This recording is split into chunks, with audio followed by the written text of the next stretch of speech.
and welcome to the Janey Kirk Show.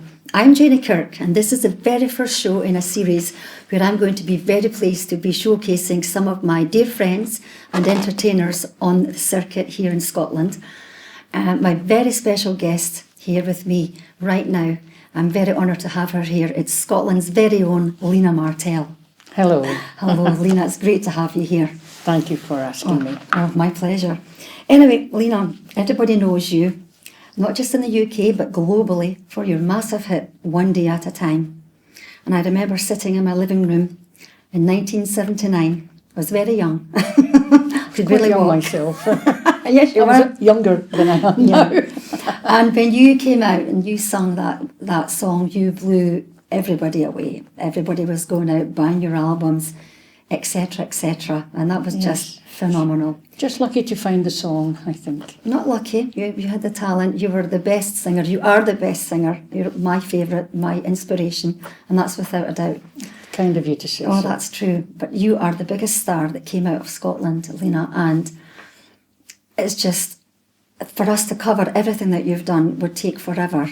Mm-hmm. But would you like to tell us a little bit about how your fantastic career came to be and how you managed to be the star that you are to this day? Well, I started in the city where I was born in Glasgow. My brother was a musician and played in one of the big ballrooms in the band. He was a saxophone player, clarinet player. He was also an electrical engineer. My mother believed in having a backup.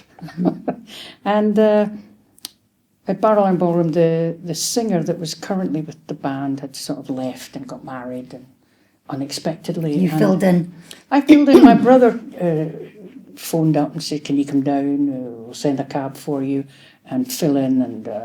And of course, the man offered me the job, the band leader, Billy McGregor, and it was a great band, and it was a wonderful venue because the visitors, I don't like calling people punters, but I know the people that came there, they were really... They were following you.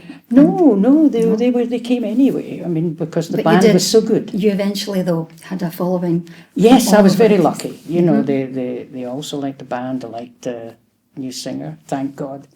And it started from there.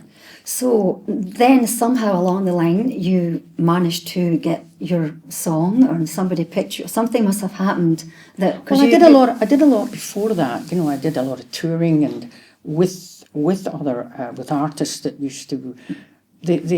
Although I wasn't known, my name wasn't known then, but I still had the same talent, and I toured with Sammy Davis Jr. and. With others who were Barbra touring. Streisand and Barbra Streisand I replaced on Broadway because she went out. She was in Funny Girl, and she went out to Hollywood to start making movies, but they needed somebody to take her place on Broadway, and I got lucky, I suppose. And things like that. It was like I've always had a great admiration for my fellow performers, regardless whether they're well known or not. It's the talent aspect. I like the talent. You don't seem to need it these days. I don't know why, but that's so true. I don't get it. I don't get it. I know. And it was wonderful then, and it's still wonderful now because the public can be quite discerning, and they have their own favourites. They have their own ones that they like, and that's always good. Oh yes. You've probably recognised that yourself. Yeah, well, the powers of the internet and Facebook. I know you don't have a computer as such. You don't bother about all these modern technology things. I haven't a clue. But I can assure you that there's a Facebook page on you, and you have many fans, and people log in every day. From all over the country. Well, a big hello to all of you. Yes. Yeah. And anyway. Well, you and I became friends when I was asked to perform on a UK country tour, Ladies of Country tour. And on that bill, there was Lena Martel, yourself, and Philomena Begley, and Billie Joe Spears. Oh, Billie Joe, what a character. Wasn't and a great performer, yeah. And she was so also... was Philomena also. But I think Billie Joe was also a guest on one of your shows. Yes. And I think every star in the UK was a guest on your show, Lena. Well, Here you are on mine. I asked them and they wanted to do it, so I was over the moon. The television series. And there was a few million, I think, tuned in. How many millions? I think it was about 8 million at some point. Yes, I tuning mean, in. could do that then. There wasn't so many channels then. There was quite a few, but not as many as there are now. You're very modest. No, that is actually the truth. It's just television is. I mean, television is a wonderful medium because it goes right into people's homes. Yeah. And you're sitting in their living room, and you're entertaining them, hopefully, and it's just all to the good. Yeah. I mean, television is. Well, there's one thing for sure, Lena, your career just seemed to escalate into realms that most of us can just sit and dream of. Well, I did, I toured with a lot of good people, and I worked with a lot of good people. I worked Vegas and Broadway, and because one of them said that my voice was global.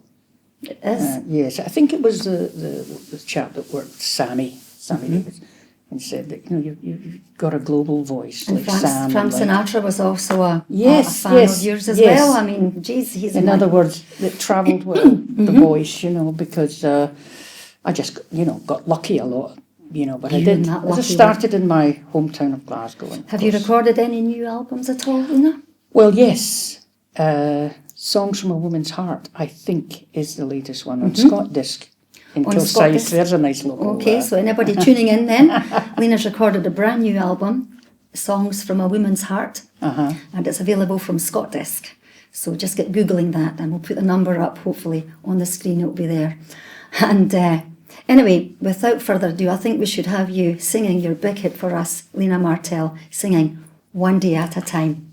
Thank you.